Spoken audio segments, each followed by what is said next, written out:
AI is hitting a wall, not a software wall, a physics wall. Because for the past 2 years, the entire industry has been obsessed with one thing: more compute. Bigger GPUs, bigger data centers, bigger models. But almost nobody talks about the real bottleneck: moving the data. And honestly, I think that the companies solving AI communication are going to become more important than half of the AI startups being built today. Everyone thinks AI is mostly a compute problem.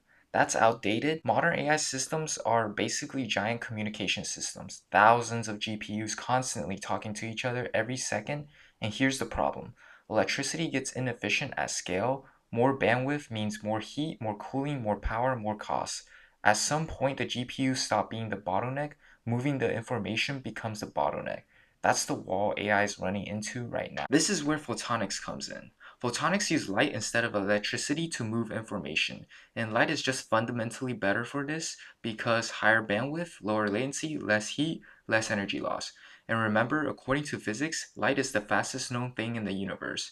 Nothing we know moves faster, which is exactly why the tech industry is increasingly trying to use it for communication. This is why fiber optics already power the internet, but now companies are trying to bring optical communication directly into the AI chips themselves. That's silicon photonics. Nvidia is already moving towards this, Broadcom knows this, Marvel knows this. The industry has already decided that optical communication is the future. Most people are just late to realizing it. Here's the part that nobody wants to say out loud. I think a massive percentage of the AI startups are eventually going to become worthless, because most of them are building at the most replaceable layer possible. Another wrapper, another chatbot, another AI productivity app.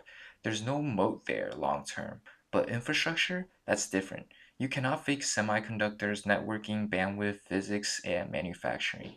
That's why NVIDIA is becoming so valuable. And that's why I think photonics is massively underestimated right now. The biggest money in tech is usually made underneath the trend, not at the surface level. Amazon made money from cloud infrastructure, NVIDIA made money from compute infrastructure. And photonics is becoming the communications infrastructure, which means every AI company eventually depends on it. That's the opportunity. Most people chase the visible hype. The real money usually sits deeper in the stack. If I were a student right now, I would spend way less time trying to build another AI wrapper startup and way more time learning about semiconductors, distributed systems, networking, photonics, and AI infrastructure. Because bottleneck creates pricing power, and pricing power creates massive companies. That pattern repeats over and over throughout tech history, and I think photonics is one of those moments again. Most people will keep focusing on AI models, but the real battle is increasingly happening underneath the models themselves, inside the networking, inside the chips, inside the data centers. And honestly, there's a real chance that the next computing revolution runs on light.